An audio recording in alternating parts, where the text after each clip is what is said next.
All right, so one more time. Welcome everyone to today's live IELTS class. Yeah, I got the 50 or so notifications for the sound. Got to turn on that microphone. Good thing I can do it out of pocket. All right, thanks Sahil for the heads up and the other students who let me know. Hi Rekha. All right, so again, today we are doing listening for high scores, some listening practice. It's the same for academic and general IELTS. There are 4 parts to it. Each part is 10 minutes roughly.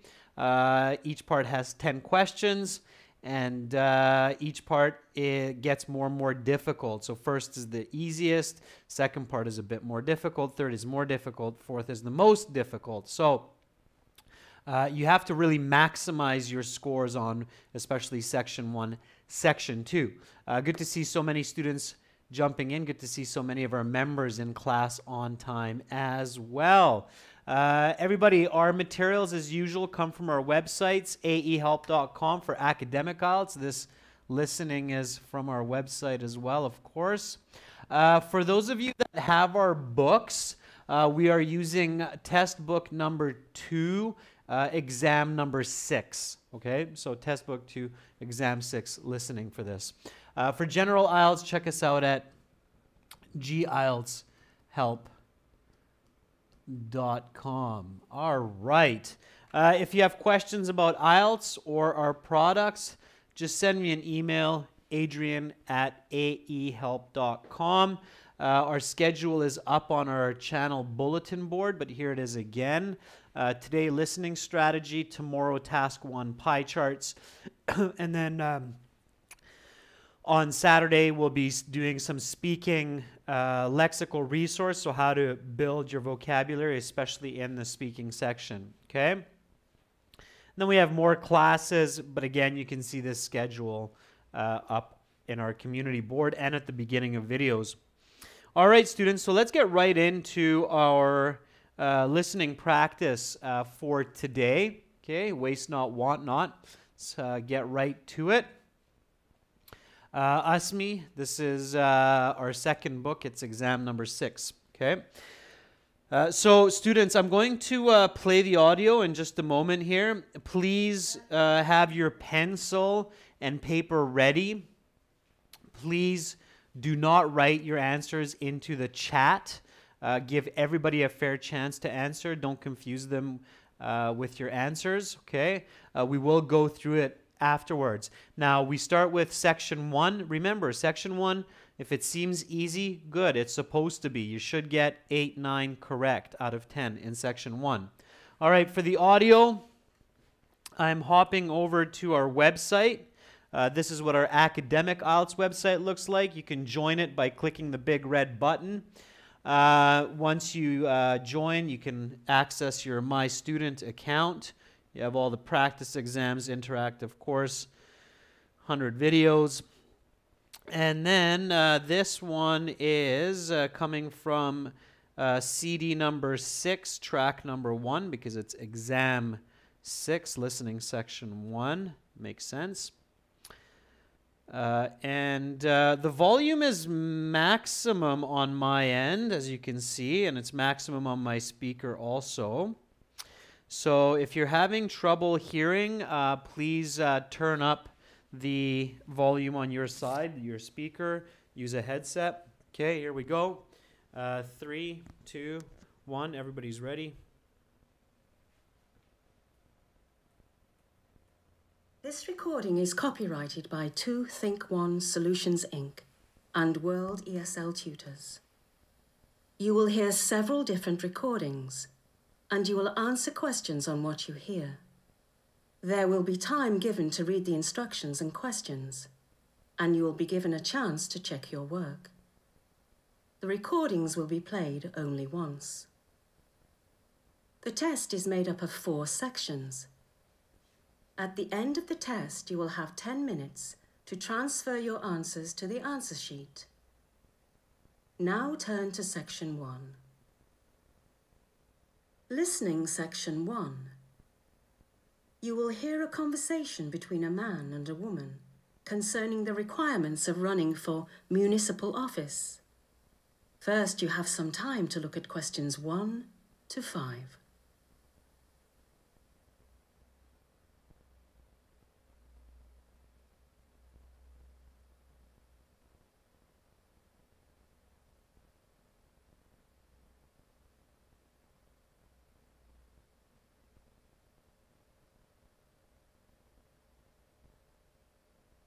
You will see that there is an example. This time only, the conversation relating to this question will be played. Good morning. You've reached the Information Office for Municipal Affairs. This is Florence speaking. Good morning, Florence. My name is Walter, and I'd like some information on running for municipal office in the upcoming election. You're in the right place. The first piece of information I'll need from you is the specific office you'd like to run for. Town councillor, I'd imagine. The man says he would like to run for town councillor, so this has been indicated for you. Now we begin. You should answer the questions as you listen, because you will not hear the recording a second time. Listen carefully and answer questions 1 to 5. Good morning. You've reached the Information Office for Municipal Affairs. This is Florence speaking. Good morning, Florence. My name is Walter, and I'd like some information on running for municipal office in the upcoming election. You're in the right place. The first piece of information I'll need from you is the specific office you'd like to run for. Town councillor, I'd imagine. Great. I need some information from you in order to get you on the ballot this September. Are you ready to get started? Yes, I'm ready. This should only take a few minutes.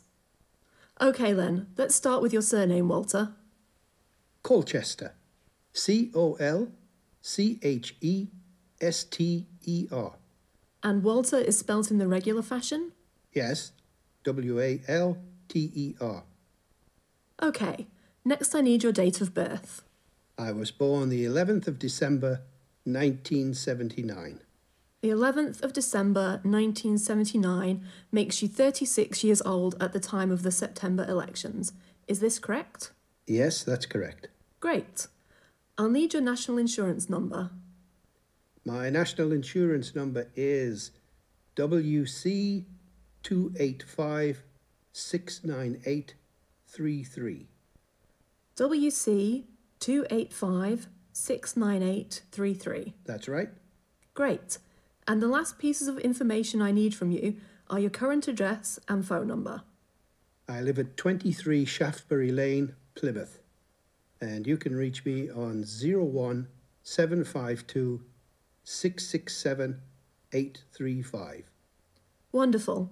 Next, I'll give you some information on running for municipal office. You now have some time to look at questions 6 to 10.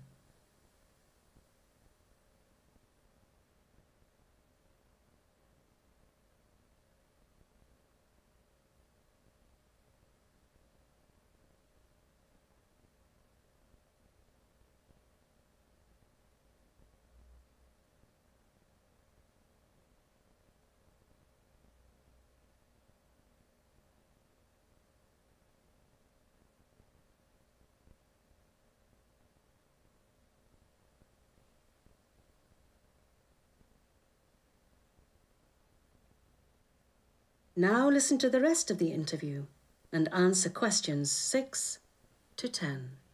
First of all, you should know that you're one of 15 candidates so far that have registered for the 4 town councillor positions.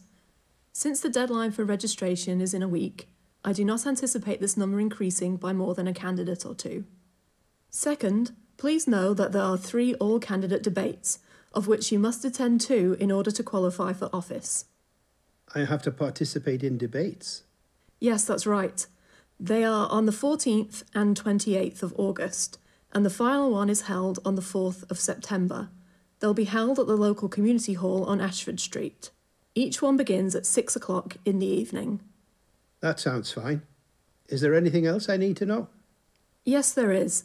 Do you plan on spending money on your campaign? This could be on adverts in newspapers, promotional signage, or other advertising. Well, I was planning on taking an ad out in the local paper, yes. Not a problem. But please keep in mind that there is a strict £2,000 limit on campaign spending for town councillors. All expenses must be reported to this office. Overspending will result in disqualification. I don't think that should be a problem. Oh, and one more thing, Mr. Colchester. There is a £50 registration fee for each candidate for town councillor. You may pay this fee over the phone by credit card, with a cheque in the post, or in person with cash, credit or debit. How would you like to pay? I live right by the office, so I'll drop by this afternoon to pay in person. My assistant will take care of that for you. I think that is all I need from my end. Do you have any questions? I don't think so. Thanks for your help. You're welcome, and good luck. That is the end of section 1. You will now have half a minute to check your answers.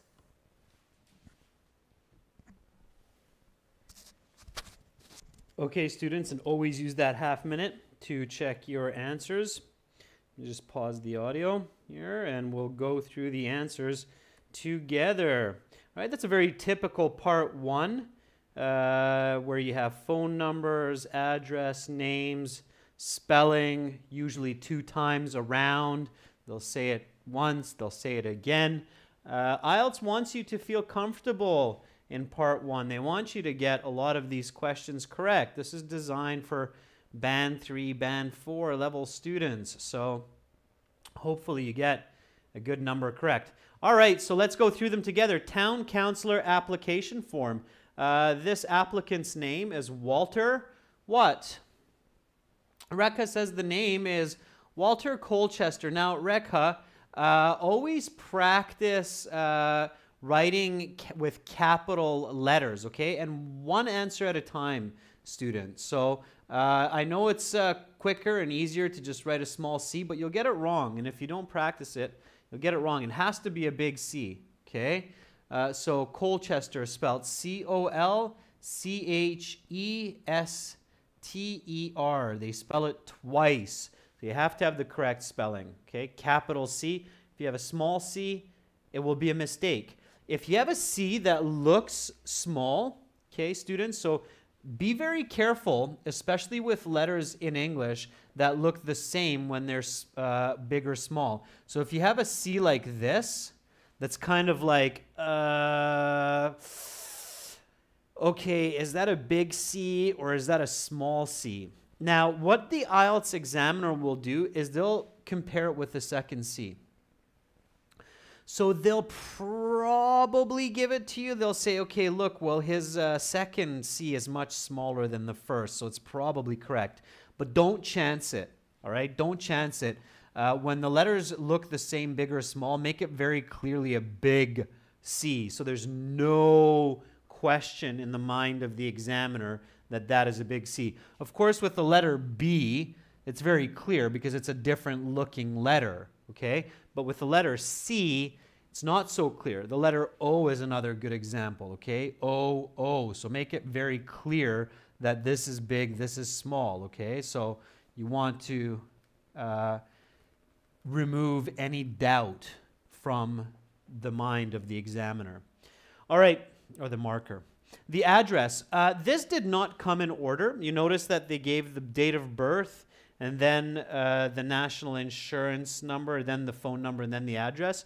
So it was a little bit mixed up. Sometimes that can happen for form completion when it's simple like this. So pay attention. Most cases it will come in the same order, but there's no guarantee. It's all one big form, okay? So pay attention. Yes, Mad Max, you can write all capital letters, all right? So the address is 23 Shaftesbury Lane. Thank you, students, for that answer. Yes, just use the number 23. Good. Okay, date of birth. What was the date of birth? Thank you, Dewash. I appreciate your compliment. What is the date of birth here? Date of birth. Minakshi is asking, does it come randomly in the real testing? That's what I just said. It can come in the same order for maybe especially for section 1. But if you have a form like this in section 3 or 4, it might not come in the exact order of the form. So be careful, okay? So December 11th, 1979, and some students are doing it like this. Okay, that'll work. So 11/12/1979. Sure, they'll take that answer. They'll give that to you. Okay. A very safe way is absolutely 11 December, capitals like that, 1979. Okay, that's also a correct answer. Good. What's the phone number of this man? Okay. You do not need the TH, needy, Katri, just because if you accidentally write RD or ST, then you'll get it wrong. So don't write the superscript for that. Okay, 0175266.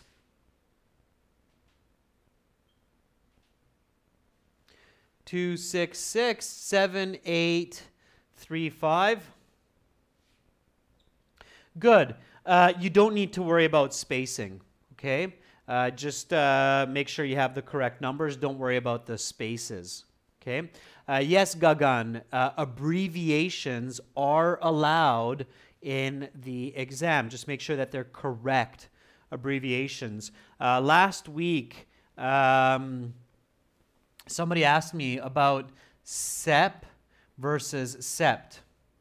Now, in MLA format, which is the most common format in English writing, the abbreviation for September is this one, not this one. I checked. Okay, I can't remember who that was last week. That was a good question. But for September, it's SEPT. Okay, so for September, add that T. That's the correct abbreviation. This is used, but it's rare. It's better not to use it. Okay, so know your abbreviations. Learn them. All right. National insurance number. What was this man's national insurance number? Yes, Saini, you can write. Just a second. I'll have to allow some of these numbers that you're putting up there because Google's blocking them, but a lot of you have the correct answer. Yes, you can write the full month, of course, December. Make sure you use a capital D because it's considered a proper noun, and make sure the spelling's correct. It's better to just write the short form, okay, the abbreviation. So yes, most of you got that correct by the look of it. It's WC 2856 9833. Again, make sure that your numbers are clear. Okay, make sure that WC are clear as well at the beginning. I suggest using capital letters for this kind of answer. Okay, just to be more clear. All right. Okay, students. So far, so good. Let's look at the next 5 questions and answers. Keep moving along. I really want you to get some good practice in today with this live listening. Get to some of the more difficult sections as well. Complete the table below. Write no more than 2 words. Always pay attention for each answer. Second debate. So again, this is a short form completion here. There will be, I can't remember, it said 3 debates, I think. Second debate, what was the date? What was the time? So let's go for the date. The date is 4th of September, 28th of August. Okay, remember that there are several debates. I believe there are 2 in August. The second one is the 28th of August. Okay, that's the easiest way. You don't need 28th. You don't need the TH. It's 28 Aug. 4th of September is the 3rd debate, students. So careful. It says here second debate. And what's the time? What is the time? 6 o'clock. Yeah. So 6 in the evening. So it's 6 p.m. Okay, it would be 6 in the evening. Definitely put p.m. because they say 6 in the evening. If you just put 6, they might not give that to you. You can't put 6 o'clock evening because that's 3 words. 6 o'clock evening is 3 words. This is just 2 words. Another way you could do it is like that.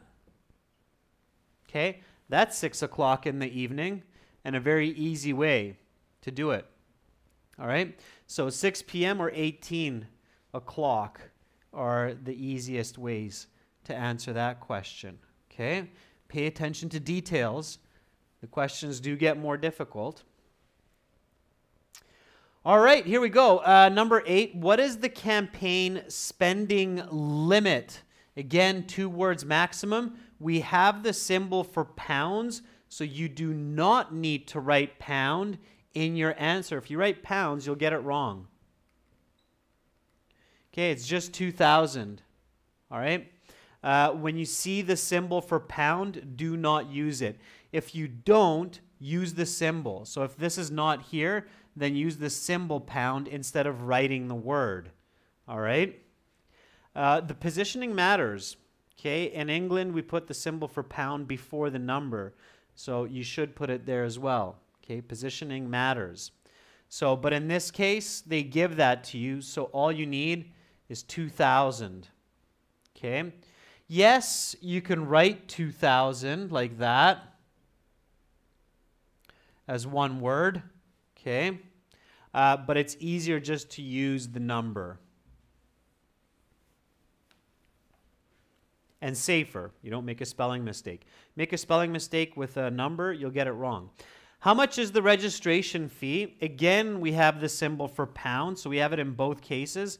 So 50, as Danny from Japan and Fraziak, Safsana, Learner all agree. It's 50 pounds, so just the number 50 in the answer key, okay?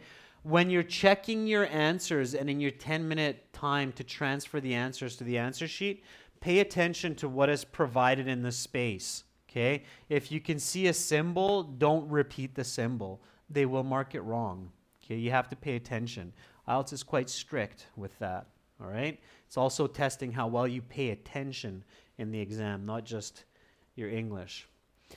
Okay, and there are 3 ways of paying the registration fee. Logic is quite good these days. I mean, if you think about how you can pay for checks or services these days, then you can figure this out. So how can you pay for this? What are the answers?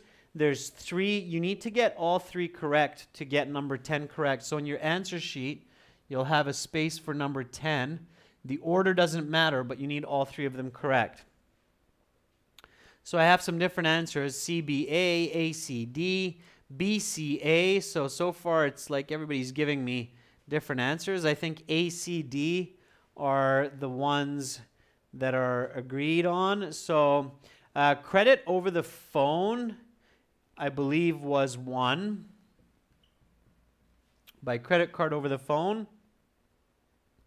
Check by mail, I believe, was 1. You send a check by mail. You can't... So check by mail, right? You can mail a check. Check by post. That looks good. Direct debit. I think that's probably fine. Okay. Or maybe credit in person. I didn't catch those, so you'll have to help me out. But I imagine you could pay credit in person as well. So credit over the phone or in person or check by phone. They probably don't take cash. They don't want to keep cash. Think about it. This is a government office. They don't want to deal with a lot of cash. Not in the UK, okay? So I would probably go EBC on this one. But hey, don't worry. We'll check the answer key in a minute here. Okay? Let's do that now, and then we'll go into section 2. So always at the end of our books, we have our answer keys. You know what? Actually, I'm going to save that until the end of section 2 because then you'll probably see the answers for section 2. So just keep your answers. We'll look at the answer key at the end, okay? I don't want to accidentally reveal answers for section 2. So we'll get right into section 2, students. I'm really pushing some good practice today.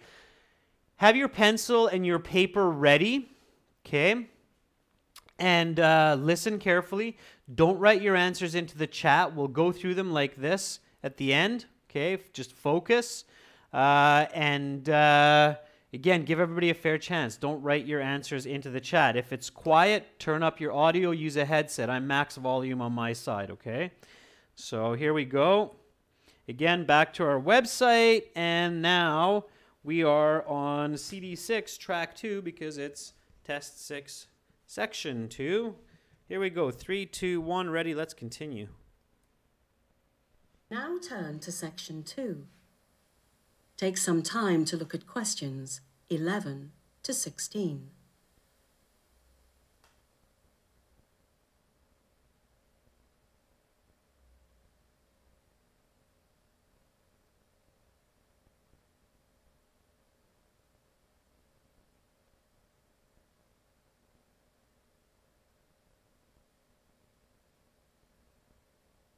Listening section 2.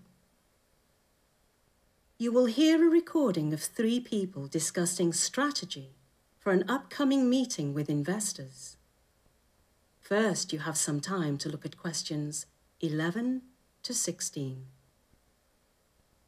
Now listen carefully to the interview and answer questions 11 to 16. Thank you both for coming in for this preparatory meeting. As you know, we have an extremely important meeting with our investors next week. While I'm more than confident in the work we have done over the past year, we must be prepared to justify our progress to our investors. After all, they are the ones who pay our salaries. First, I want to review the positive outcomes we've achieved over the past year. This will make up the bulk of our presentation. Amy, would you like to give us a rundown on this front? Sure. We've achieved many positive outcomes over the past year, and furthermore, we've achieved more in the past 4 months than in the previous 8 months. So we're certainly showing significant progress. First, and most important, sales of our app are up 50% from last year, totaling 586,000 units in the past 12 months, up from 390,000 units in the previous year. This is great progress. Second, we're achieving a higher purchase rate. While our sales are up 50%, the number of total downloads has remained relatively constant. This means our conversion rate has increased 50% as well. This clearly demonstrates that our efforts in this area have been fruitful. By targeting the conversion rate instead of the raw download rate, we have raised our standing and search result priority within the application stores. This will eventually lead to a higher download rate and even more sales. The upward trajectory here is very clear. We have also decreased the complaint rate from 2.5% to 1.5%. While our goal is to get this rate as close to 0 as possible, this decrease represents a positive outcome and shows that our efforts to increase customer satisfaction have been successful. Yes, but if I may interrupt, I actually have to disagree on one point. I don't believe it should be a goal to get the complaints rate down to 0. While we certainly don't want a high complaint rate, the resources spent on getting the complaint rate down are better spent on increasing downloads and increasing the conversion rate. I think this is an important point to be made to the investors. While we certainly value the quality of our product, we are much more focused on maximising the value of the investor's investment. I think such a tack will go over well with the investors. You now have some time to look at questions 17 to 20.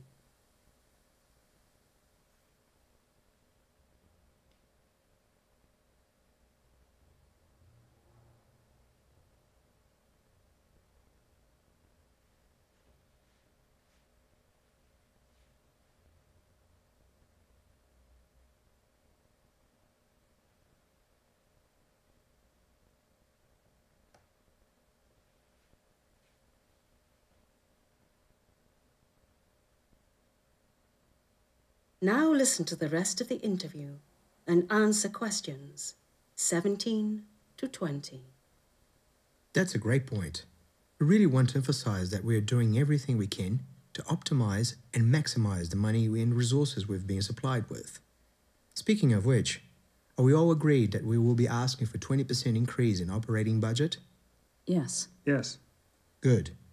And how are we going to justify such an increase? Well, certainly by pointing to the statistical outcomes you previously referenced, but also by our need to expand. We need to increase our catalogue of apps, and to do this, we will need to hire at least 2 additional developers. In addition to this, I think we are now at the point in our business where hiring a market analyst would be justified. Such a person could be charged with finding niches to exploit within the market. Right now, our operations in this regard are rudimentary at best, and an expert in the field could help increase our sales volume significantly. Such an expert's salary might take up 5% of our operating budget, but could lead to a 10% increase in sales or more. The 5% difference would result in a net income increase of almost £100,000. I agree. Hiring a market analyst is long overdue. One more justification for a budget increase is an across-the-board pay rise, if only at the rate of inflation. 2%, say. This would go a long way to increasing worker morale and output quality. In addition to this... That is the end of section 2. You will now have half a minute to check your answers. All right, students. So that's section 2. Again, check your answers with the given time. Clearly a little bit more difficult than section 1, of course, because they do get more and more difficult. By the way, this here was maximizing the value of the investor's investment. We'll talk about that. I know you can't see that one as clearly. But let's go back to the beginning and go through the answers together, okay? And we'll talk about it. It's not as bad as you think. Let's tackle these questions and we'll make sense of it, okay? Here, it was very important that you pay attention to the questions so that you get the correct answers. It's especially important in this section too. So write no more than 2 words and or a number, so it could be 1 or 2 words. Who pays the salaries of the workers in the recording? For number 11. 1 word, ladies and gents. Who pays? That's right, Sahil. Investors. Yeah, it's the investors. Very good. If you didn't catch it, guess it. Okay, investors pay the salary of these workers. Of course, hopefully all of you realize that this is a tech company, a software company that works on app development. So investors, the correct answer there.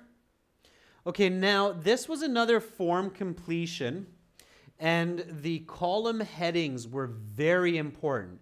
So here it's the current year numbers, right? 1.5%, not given, not given. And then this was the change from the previous year. So not previous year, but change from previous year.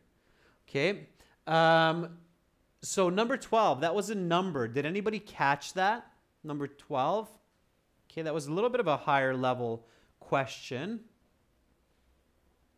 It's up 50% from what? So one way you can think about it is from what is it up 50%?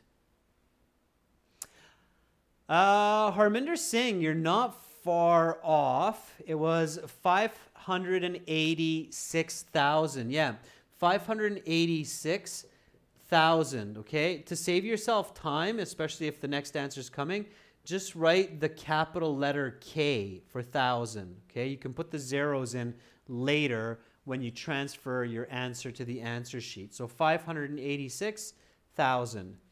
All right, good. The conversion rate for the current year is not given, but it is given how much it changed. And it was a fairly easy one. How much did the conversion rate change from the previous year? They said this, I think, 2 times. It was 50%. Okay. Yeah, I believe this was 586,000. Okay.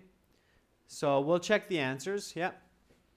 50% here is the percent, so you don't need that. You just need the 50. Don't worry, students. We'll check the answer key to be sure, but yeah, you want to get those. So 50. Okay. All right. And the complaint rate, this was a little bit of a tricky question. Number 14, because it's changed. This is where you really had to pay attention. And this is kind of one of those sneaky band 9 level questions where you're not just using your listening, but you're using your critical thinking and your logic as well. 2.5% was the number last year, right? So last year was 2.5%. Okay. This year is 1.5%. So what is the actual change? And Rekha Rawat has the right answer. Jayarantha has the right answer. Harminder has the right answer. It's 1. Okay. Because 2.5 minus 1.5 equals 1. Be careful. Often in section 2 of IELTS, there's one question that needs a little bit of math. Okay. That requires a little bit of math. That one usually can catch people. Okay. So again, when you're reviewing your answers or when you're transferring your answers to the answer sheet, pay attention to the information. You might be able to save that mark. Okay? It's the change from last year, not what it was last year. All right? Okay, let's keep going. You're doing all right. Quite a few of you got that, number 1. Number 15 and 16, they weren't too bad. What point do the investors disagree on? Usually multiple choice for section 2 is not so bad. So the man and the woman disagreed on this, and it was very clear. They said the word, I think, 2 or 3 times at least. So those of you that said A are correct. Okay. The woman said we need to focus on ways to increase the conversion rate. And the man said, well, maybe that's not what we need to focus on. We might have to, or sorry, the woman said we have to focus on not the conversion rate, but getting the complaint rate as low as possible. And then the man said, no, we have to focus on getting the conversion rate as high as possible. So my bad here. The correct answer is C. Okay. So the woman's focusing on the complaint rate, and the man says, no, not the complaint rate. We have to focus on the conversion rate. So C is the correct answer. They're disagreeing on the getting complaint rates low. Okay? So it should be C. My bad. C. All right?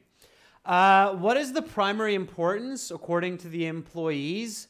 This wasn't the right answer. This wasn't the right answer. So by deduction, if you didn't see this one, you had to say, oh, it's probably whatever A is. I don't know how well you can see it on your screen, but it says maximizing the value of the investor's investment. So this one was A.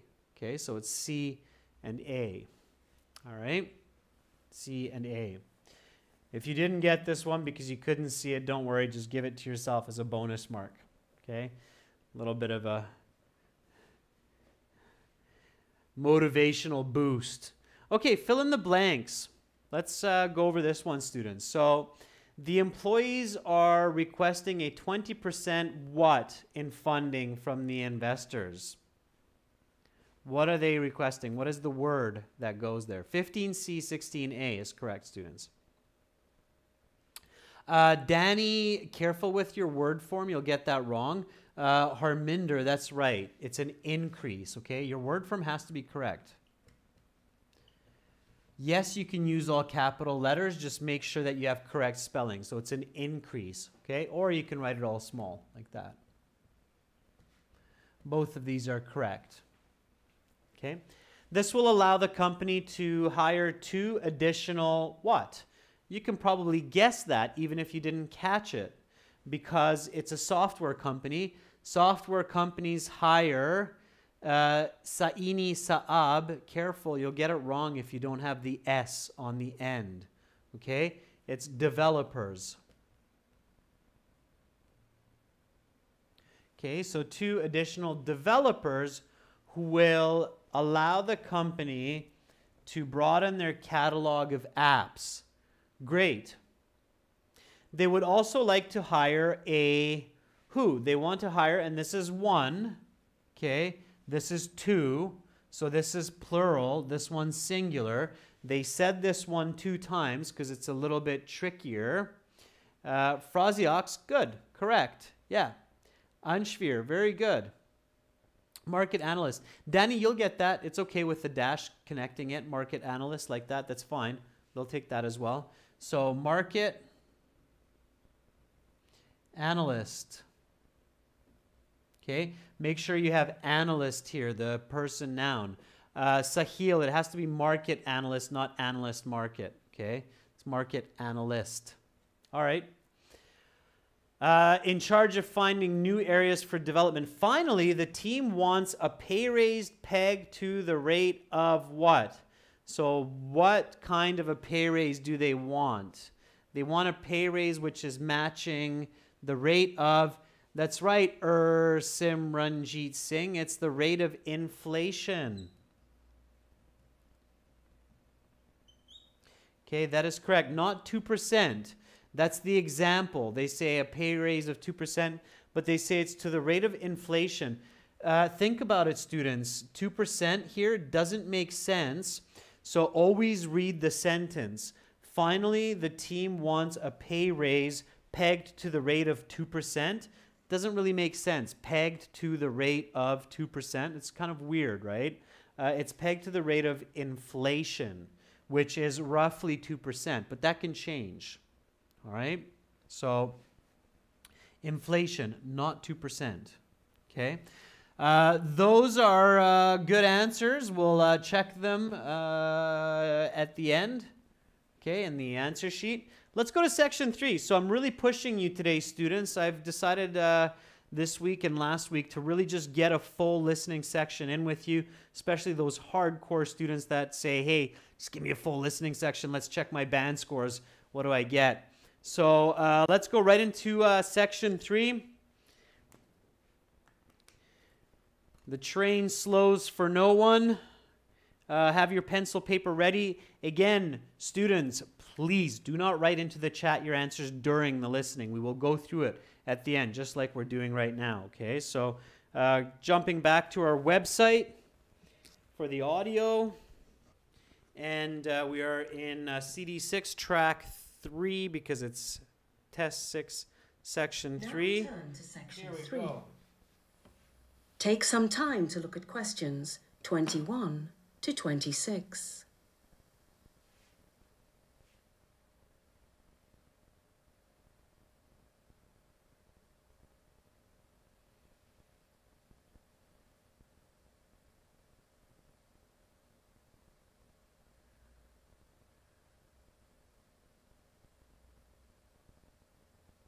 Listening, section 3. You will hear a radio host and his guest discussing the virtues of various art forms. Now listen carefully and answer questions 21 to 26. All right, welcome back, everyone. Our next guest is the curator of a major art gallery in the city who has just released his second book on the virtues of art. We're pleased to have Mr. Edgar Patterson here today. Welcome to the show, sir. Thank you for having me on. It's a pleasure to be here, and please call me Edgar. Edgar, of course. Now, in your first book, published 4 years ago, you focused on performance artwork such as plays, musical concerts, films, and other such works. Your second book is a little closer to home for you. It concerns purely creative fine art. Well, yes. It deals with the aesthetic virtue of different painting styles. Okay, so give our viewers a quick rundown on what your book is about. Does it make an argument? I mean, does your book take a position on a certain issue in the world of art? Yes, my book does take a position, and a rather radical one. The main thesis of my book is that the meaning we associate with a painting exists purely within ourselves.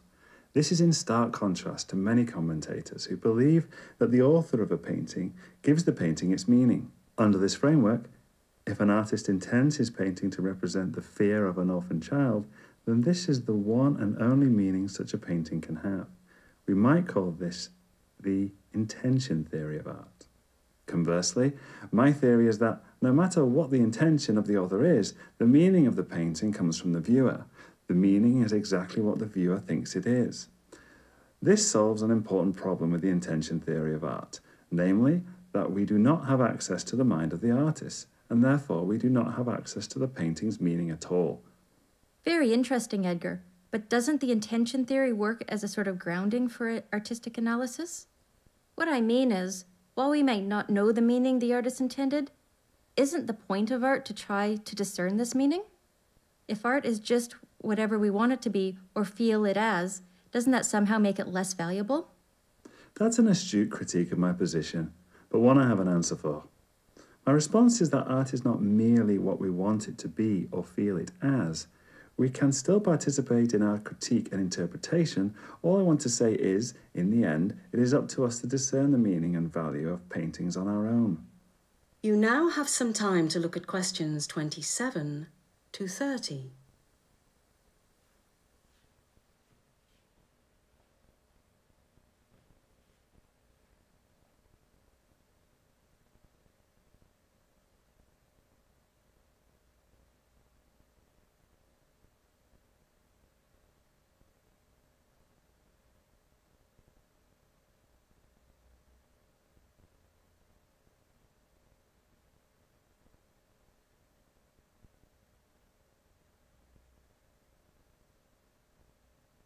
Now listen to the rest of the discussion and answer questions 27 to 30.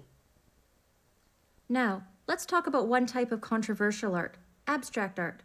How does your, can I call it a subjective theory of meaning?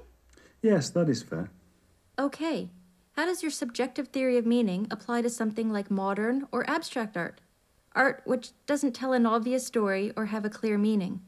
Many people think that such works of art have no meaning at all. It's certainly an interesting case, but one which my theory is well matched to deal with. You see, abstract art has its critics. Like you say, they think it has no meaning at all. However, other people think abstract works of art have all sorts of meanings. Now, under the intention theory, most of these commentators will be wrong, since the work of art either has a meaning or it doesn't, and if it does, then it only has a single meaning. So under the intention theory, only those critics who discern the specific meaning of the artist will be successful. My theory, however, results in each critic being correct in their own way. For example, if, after critically analysing a certain abstract work of art, I determine it is meaningless, then it is meaningless. Because the meaning of an artwork comes from within, I cannot be wrong, and neither can other people. The critic who sees a metaphor for suffering and the critic who views it as something entirely different are both right. We are all correct in our interpretation, as long as we've given the painting a fair critique. What do you mean by a fair critique? Well, I mean it is not enough to merely look at a painting and write it off immediately as meaningless. One must go through a certain process. That said, there are certainly other... That is the end of section 3. You will now have half a minute to check your answers.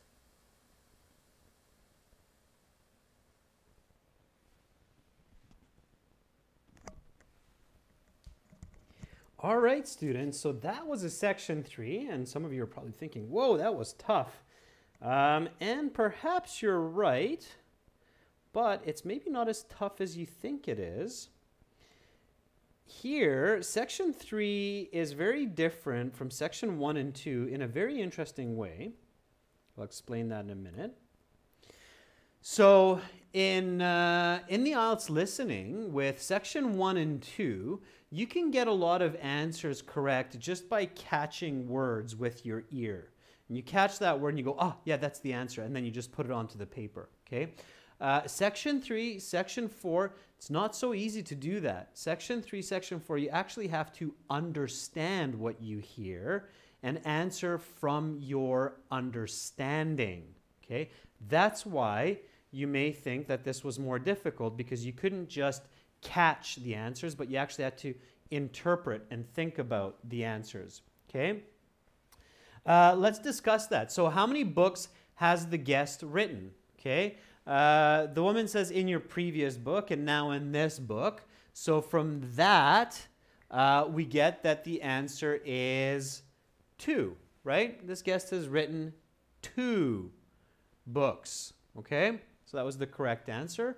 Hopefully some of you got that. You want to write B into your answer sheet, okay? And then they start talking about, well, what is this book about? Okay, and the man's describing his book. It's about analyzing and criticizing art. Okay, very important to have some vocabulary to be able to answer these questions. So What description does the guest give his book's thesis? So he says the book takes a position. What kind of a position? Robin Shahitakuri says it's B. Verk and who else agrees? Pachu agrees. And you're right. The man says a rather radical position. So he doesn't just say it's a position. He says it's a radical position. Okay? So his thesis is a radical thesis. He says that quite clearly. So here you could still catch the answer and go, I think, did he just say radical? He says position a couple times, but he says radical also. He says rather a radical one. Okay, so B, B. Multiple choice in the listening is very difficult to do if you're just trying to catch the answer. Multiple choice in the listening, and you have to practice this, students at home, is catching the answer and not trying to find it here, but only matching it. Okay, so you can't try to find the answer. You have to match what you hear. Does that make sense? I hope that made sense. Number 23, which statement best describes the intention theory of art? Think about it. Intention theory. The word intent means to want, the desired result. Okay, that's the meaning of intent. So it's going for the desired result, the want. Okay, so the author creates the artwork's meaning? No, the meaning comes from the viewer. There is no meaning outside of the viewer's the author creates an artwork's meaning, so meaning the painter, yes. Okay, the meaning comes from the viewer, no. There's no meaning outside of the viewer's intention, no, right? The author, so the person who's painting or who's creating the artwork, that's who gives it the intention. Okay, so if I draw a stick man throwing a ball, okay, so I'm going to give him a mouth and a nose. All right, so here's my beautiful artwork. It's a stick man. The stick man's throwing this ball. What is it? You might say, well, that's a stick man holding a tennis racket. But I say, no, no, no. It's a stick man throwing a ball, and I'm correct because I'm the author, and that's my intention. Okay, so A is the correct answer. I hope that makes a little bit more sense now.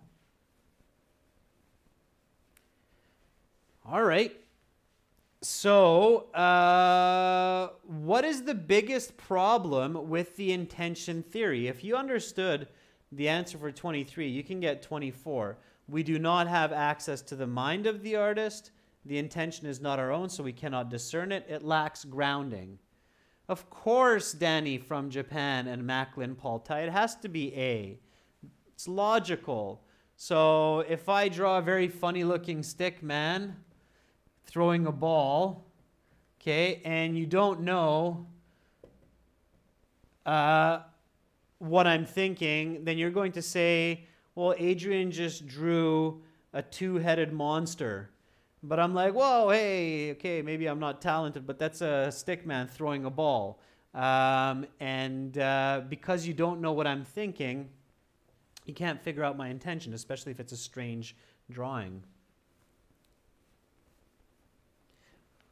All right, so A is the correct answer. Number 25, 26, write no more than 2 words. It's fill in the blanks. According to the host, one of the main goals in art critique, so criticizing art, is to understand a painting's what? This was fairly simple. You could catch it. Now again, students, I can see a lot of you are really staying with the class and not giving up, even though this was a little bit trickier, and that's great. Okay, IELTS listening will often have topics that are maybe not so familiar for students, like something about paintings. Okay, Gagan Boparai has the correct answer, meaning, okay, keep it simple, don't overthink it. According to the host, one of the main goals in art critique is to understand a painting's meaning. and the intention theory seems best equipped for this task. Okay? What does the painting mean? What is this person? Think about it. When you're looking at a painting and you're talking to your friend, first question is usually, oh, what do you think they're doing? What do you think that means? What's the meaning? The guest responds that art is not one word here, you had to catch it, what we want it to be, but that we must also participate in the interpretation. The speaker said almost exactly this. So here, all you really had to do is catch it. You didn't have to do too much thinking. Okay? Merely, that's right. Okay. Hi, Kareem. Thank you for the hearts.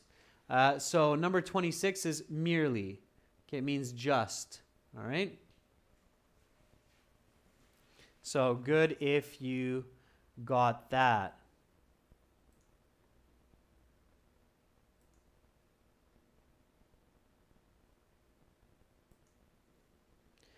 Okay.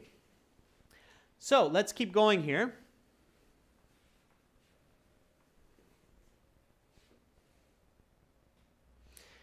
Again, we had another table to fill in. Hopefully by this time in the listening, you understand that, okay, this is the situation. Intention theory, this is the artist or the author. And subjective meaning theory, this is what the man's talking about, is the viewer. Okay, so this is what I think the painting means. This is what the artist wants the painting to mean. So the critic thinks critically about an artwork and judges it to have no meaning. The critic is right or wrong according to the intention theory. So if the artist gives the meaning to the painting and the viewer says that there is no meaning, then it must be wrong, of course, because according to the intention theory, there is a meaning. It's just the artist knows the meaning, right? Okay, critic does not think critically about an artwork and judges it to have no meaning. Critic is wrong. Critic is... So according to the subjective meaning theory, if the critic does not think critically about the artwork and judges it to have no meaning, then they are, Danny from Japan and Macklin Paul say, yeah, they're still wrong. Why? Because they're not thinking critically. Right? So the speaker says you have to think critically before you make judgment. If you don't, you're wrong. Okay? All right. Critic understands the author's meaning. So the critic understands what the author meant. So you understand that Adrian drew a stick man throwing a ball. The critic is something, and the critic is right. Last one for this table, 29. What do you think? So the person looking at the painting says, oh, I understand what the author's doing. It's Adrian's drawing a stick man throwing a ball. Yeah, number 29. Good. Thank you for putting the number in front, students. It's right. Yeah. So wrong, wrong, right seem to be the best answers. Okay. You could figure this out by logic. So even if you had trouble understanding everything the two people were saying, as long as you understand this idea from the listening and this idea from the listening, you can pretty much guess these. It's like an equation. Okay, so in your 10-minute transfer time to your answer sheet, you could figure these out. Now, worst case scenario, you have a 50-50% of getting it correct because it's either right or wrong. All right? You're very welcome, Danny. Okay, last one here. It's an inference type question for this. Art critic is viewing a painting for the first time, wants to critique the subjective meaning theory. Determine whether the critic has satisfied, so he's using the subjective meaning, means from the viewer. Determine whether they have satisfied the constraints of the theory with regard to the critique. A, the critic satisfies the demands, or B, the critic does not satisfy the demands. Okay, let's think about it. Remember, section 3, section 4, you have to listen, understand, and think. The critic looks at the painting for a moment and concludes from his initial impression that the painting has no aesthetic value. So lacks aesthetic value. It means no beauty. Okay? So here I am. I look at the painting for a moment. Oh, yeah, that's ugly. Adrian Stickman throwing the ball. That's ugly. I don't care about it. Is it A or B? Satisfies the demands or B doesn't? The correct answer here is B. Why? Because it's for a moment and it's initial impression. Again, the speaker says that to critique artwork, you have to look at it for a while. You can't just quickly look at it and say that it's not correct. Okay? So make sure that you really pay attention. Okay? All right. Here we go. Section 4, students. Keep with it. Last section. Pencils, papers ready. Okay? Don't stress if you found that section a little bit hard. Maybe section 4 will be a bit better. Write your answers on your paper, not in the chat. We'll go through it at the end together, and then I can give you a band score estimate. Okay? So here we go, students, with section 4. This is coming off of our website. CD6, track 4, of course, because it's exam 6, section 4, so stay with me. At the end, we'll be able to check your band score for the entire listening section. Here we go. Turn to section 4. Take some time to look at questions 31 to 40.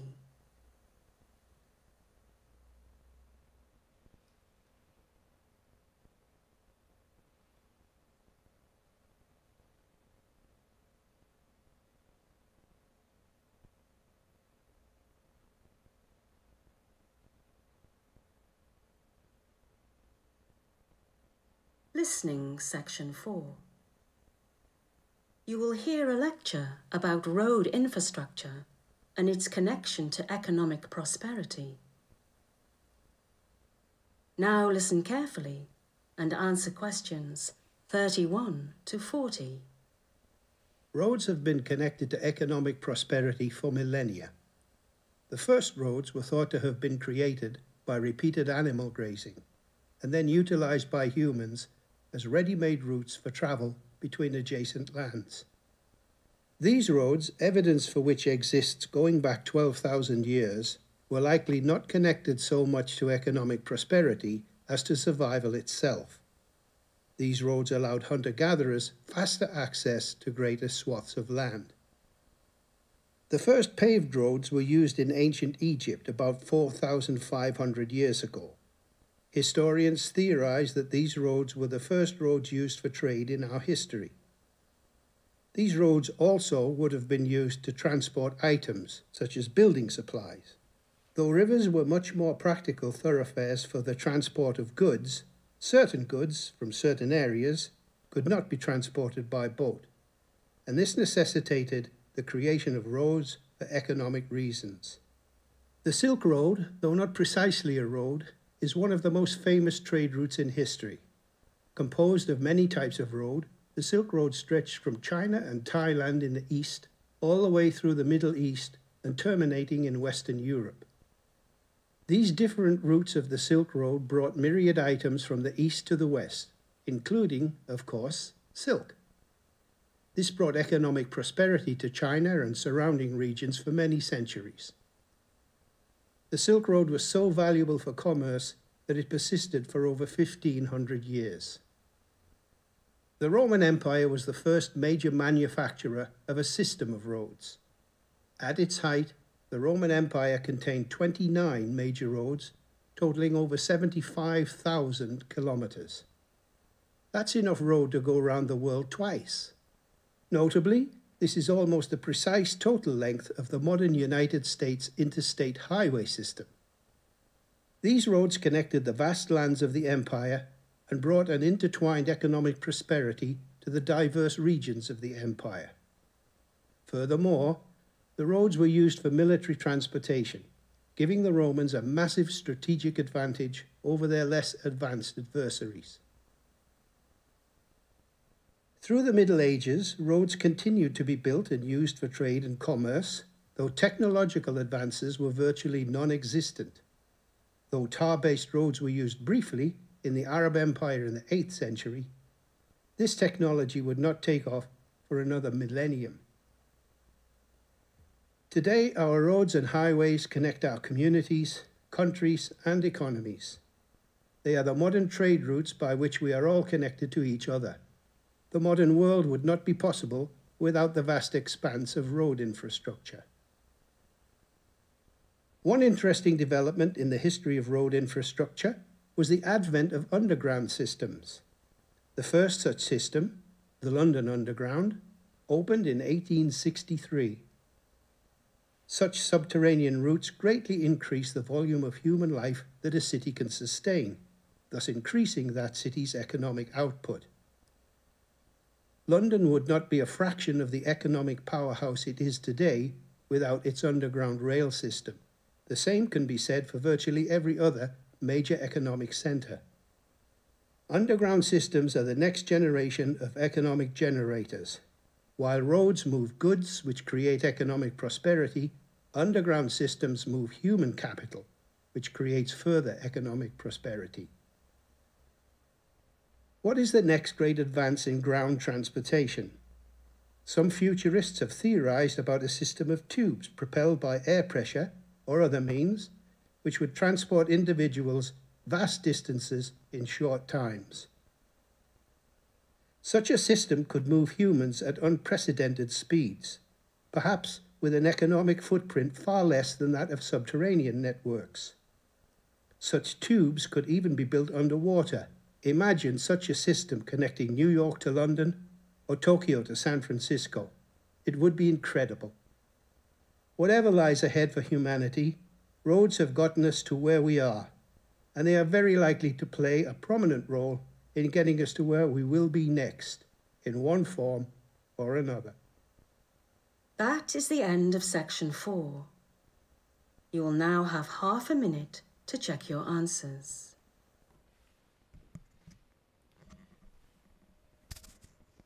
All right, students. So as you noticed, section 4, you get all the audio in one go, no break in between. Let's go through the answers together, and then we'll count up your total score for today and see how you did, especially those studious viewers who are with us from the beginning. All right, students, let's do this. So here we go. Number 31. What phenomenon created the first roads? All right. If you got the answer animal grazing, then you got yourself a point. So hopefully some of you got this answer, animal grazing. Again, 2 words. Animal grazing is the correct answer. Though roads were necessary for transportation of many goods, what was a much more practical thoroughfare for transportation of goods in ancient times? Number 32.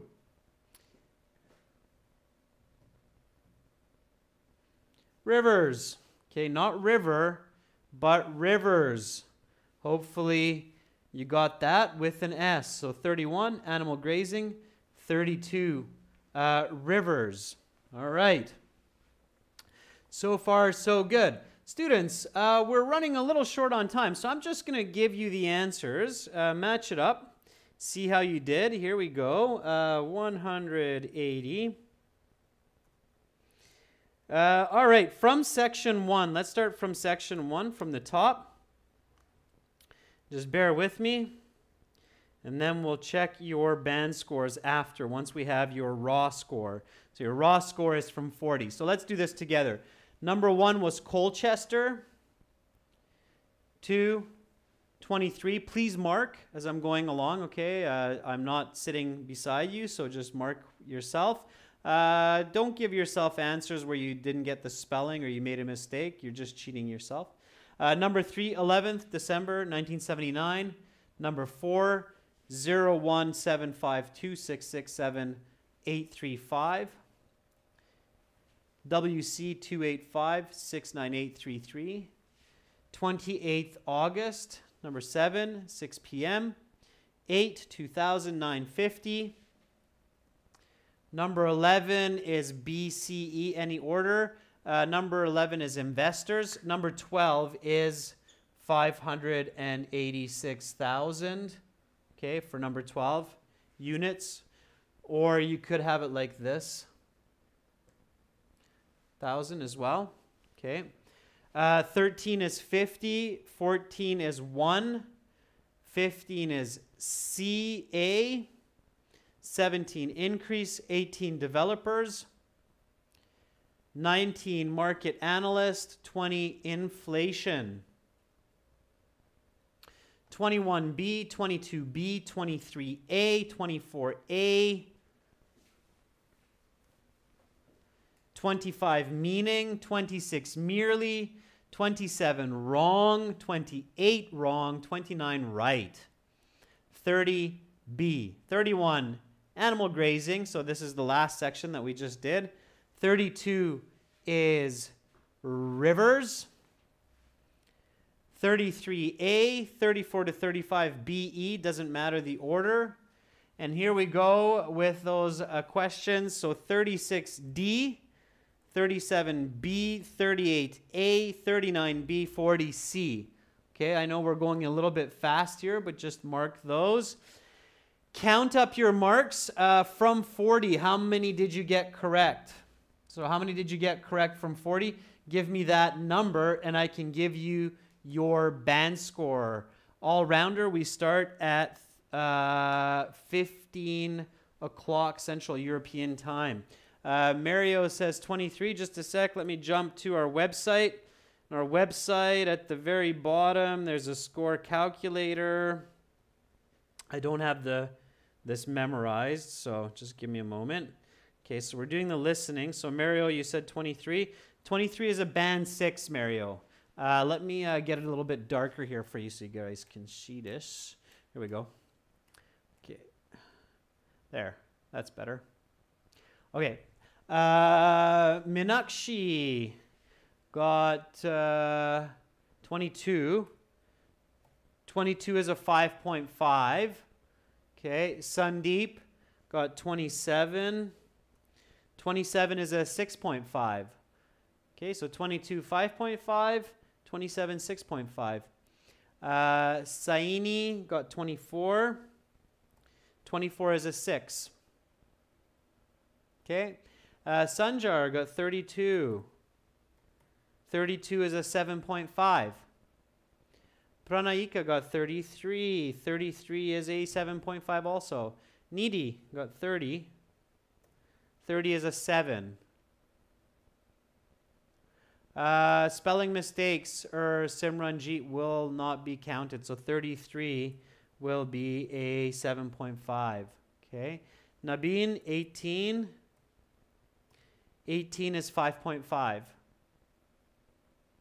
Okay. 33 Rekha is 7.5. All right, students. So that's your band score calculator. You have that free in the course.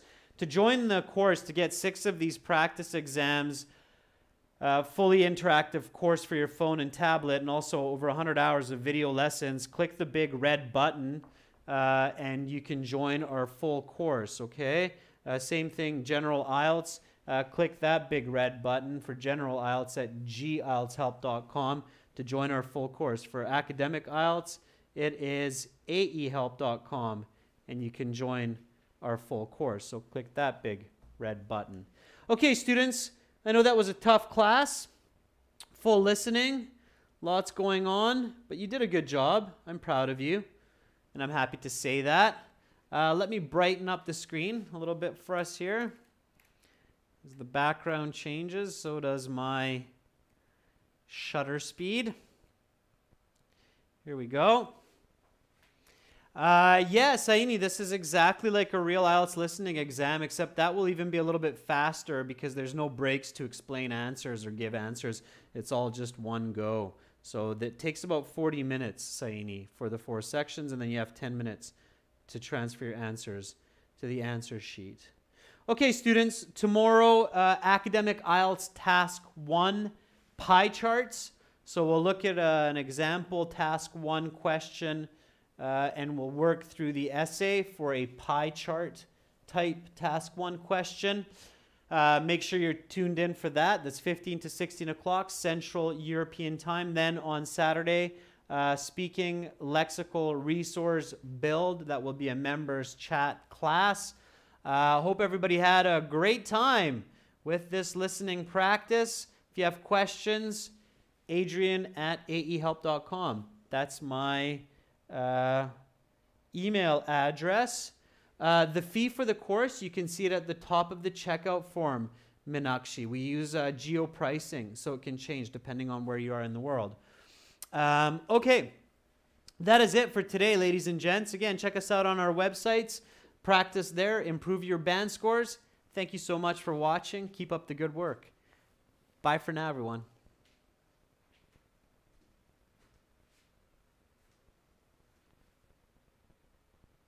Yes, Mario, you can send essays for score estimates.